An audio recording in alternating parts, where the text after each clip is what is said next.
Assalamualaikum, salam Malaysia Madani dan salam Dadah Terkawal 2025. Anda bersama saya Fahmi Fauzi dan ini berita AADK minggu ini. Antara tajuk utama edisi ini, 30 pengamal media diraih AADK. AADK giat laksana perbaharuan dalam tangani penyalahgunaan dadah. AADK selarikan jentera penyelarasan dengan draft arahan Yang Amat Berhormat Perdana Menteri nombor 1. Memulakan langkah pertama memerlukan 1000 kekuatan. Langkah seterusnya memerlukan nekat dan juga keyakinan. Namun kita harus sokong dan bantu mereka kerana kepulihan itu pasti. Agensi Antidadah Kebangsaan AADK telah menganjurkan program retreat bersama klien dan malam apresiasi media pada Rabu. Program yang melibatkan penyertaan lebih 30 pengamal media tempatan dari pelbagai agensi dan dibawa ke 3 lokasi berbeza. Perincian lanjut kita terus sahaja bersama rakan setugas Nabil Aziz. Silakan Nabil. Baik, terima kasih kepada rakan setugas. Seperti yang telah dinyatakan tadi, AADK telah menganjurkan program retreat bersama klien dan malam apresiasi media. Program ini dalam bentuk mini jelajah bagi memperkenalkan perkhidmatan AADK kepada rakan media. Bermula di Pusat Pemulihan Penagihan Narkotik Puspen Sungai Besi, Kuala Lumpur, mereka diberikan taklimat oleh pengarahnya Nur Syuhaila Abdul Rahman mengenai pengoperasian dan proses rawatan pemulihan di fasiliti sukarela dengan tertumpu kepada perkhidmatan program rawatan dan pemulihan dalam institusi RPDI yang ditawarkan AADK. Sementara itu, mereka turut berpeluang melihat sendiri aktiviti harian klien di Puspen dan kemudahan yang disediakan. Kemudian mereka pula dibawa ke fasiliti kedua iaitu Pejabat AADK Daerah Kuala Selangor bagi memahami perkhidmatan program rawatan dan pemulihan dalam komuniti RPDK yang menjadi tumpuan AADK secara menyeluruh. Ini kerana klien AADK dalam komuniti lebih besar jumlahnya berbanding klien dalam institusi meliputi jumlah lebih 60,000 berbanding kira-kira 6,000 dalam Puspen. Selepas itu, pengamal media dibawa ke tempat perusahaan perapan kambing yang diusahakan oleh bekas klien yang telah berjaya pulih sepenuhnya. Pengusahanya, Muhammad Razi Abu Kasim, berkongsi dan menunjukkan cara-cara penyediaan pembungkusan perapan kambing untuk dijual kepada pelanggan. Pengamal media juga diberi peluang untuk merasai keenakan kambing perap yang diusahakan itu selain perkongsian kisah kejayaan kepulihan beliau hasil bantuan daripada AADK. Pada sebelah malam pula diadakan majlis apresiasi media yang turut dihadiri oleh Ketua Pengarah AADK Tuan Sutekno Ahmad Belon.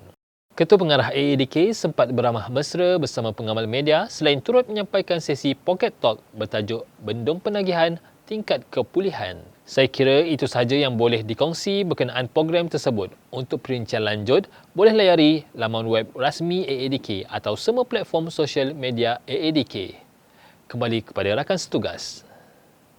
Kementerian Dalam Negeri KDN menganjurkan bengkel sesi libat urus bagi membincangkan cadangan Game Changer menangani penyalahgunaan dadah diadakan pada 21 hingga 23 September 2023 di Port Dickson, Negeri Sembilan. Sesi libat urus berkenaan melibatkan pegawai di KDN, jabatan, agensi yang terlibat secara langsung dan tidak langsung dalam membanteras gejala dadah. Panel penilai bagi sesi ini diketuai oleh Timbalan Ketua Setiausaha Keselamatan KDN, Datuk Abdul Halim Abdul Rahman, Ketua Pengarah Agensi Antidadah Kebangsaan Tuan Sutekno Ahmad Belon, Setiausaha Bahagian Kepenjaraan Antidadah Darela Tuan Muhabir Ibrahim dan Timbalan Pengarah Jabatan Siasatan Jenayah Narkotik Polis Diraja Malaysia Muhammad Salahuddin Cik Ali.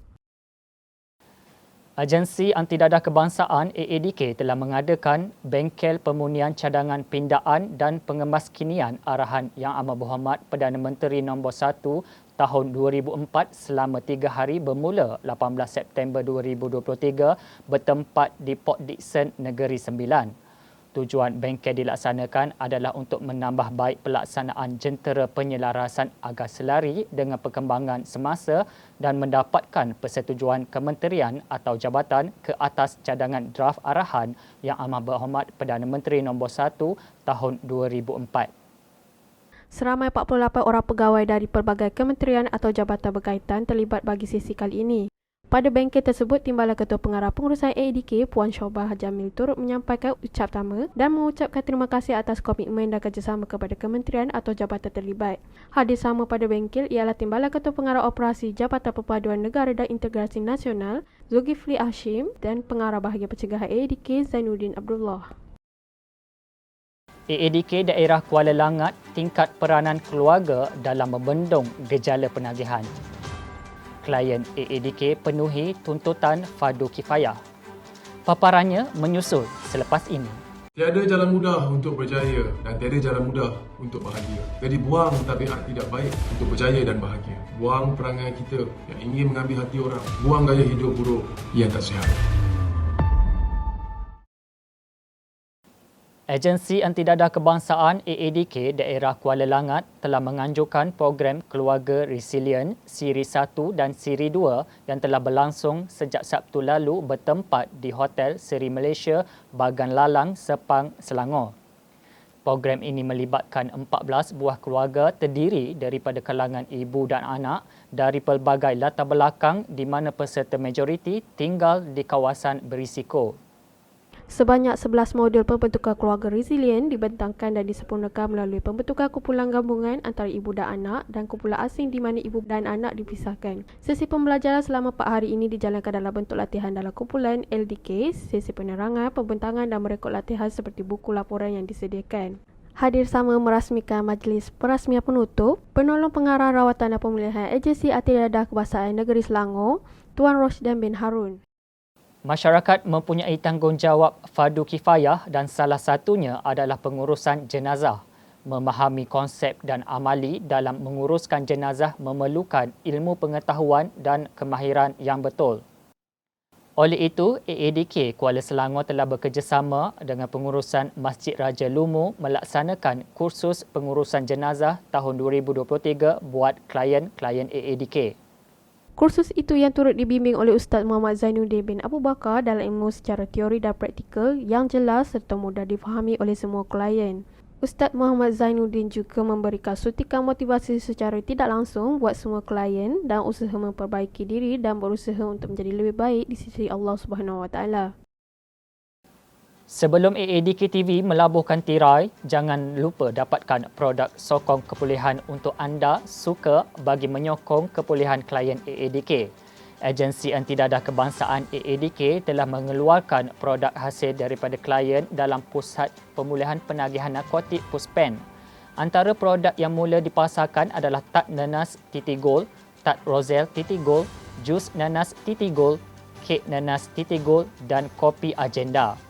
Setiap sokongan anda mampu beri kepulihan berpanjangan kepada mereka. Biarpun kecil tapi besar makna kepada mereka. Ayuh rakyat Malaysia, kita sokong beli produk AADK demi keyakinan dan kepulihan mereka. Segmen produk suka menutup tirai berita AADK kali ini. Ayuh renungi bersama.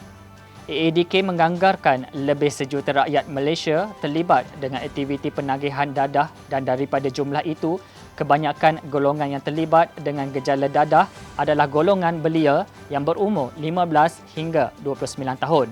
Ibu bapa main peranan penting dalam usaha pencegahan dadah dalam kalangan belia.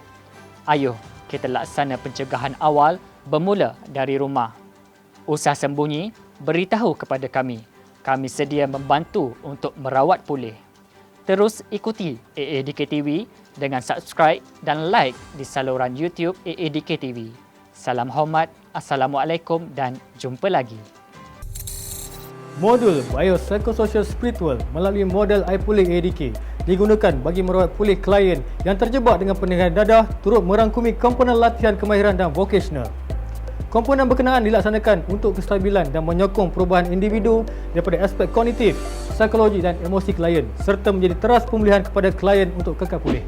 Pada tahun 2021, pelaksanaan latihan kemahiran dan vocational diperluaskan ke 30 pusat pemulihan penagihan narkotik Puspen dengan 105 aktiviti vocational dilaksanakan menerusi 4 bidang utama. Aktiviti vocational iaitu pertanian, penternakan, pembuatan dan perkhidmatan. Menerusi modul itu, maka lahirlah idea baru iaitu produk sokongan untuk kepulihan anda atau disebut sebagai SUKA. yang menjadi satu inisiatif untuk menyokong kepada kepulihpasaran pekerjaan sekaligus mengurangkan risiko penagihan semula dalam kalangan klien. Penjenamaan produk tukar ini bertujuan bagi membina satu identiti dan jenama untuk meningkatkan sokongan serta keyakinan terhadap kemampuan klien untuk kekal pulih. Selain itu, ia juga adalah suatu persediaan dari segi kemahiran dan pengalaman kepada klien sebelum menempatkan diri dalam industri besar di luar selepas tamat program rawatan dan pemulihan dalam institusi.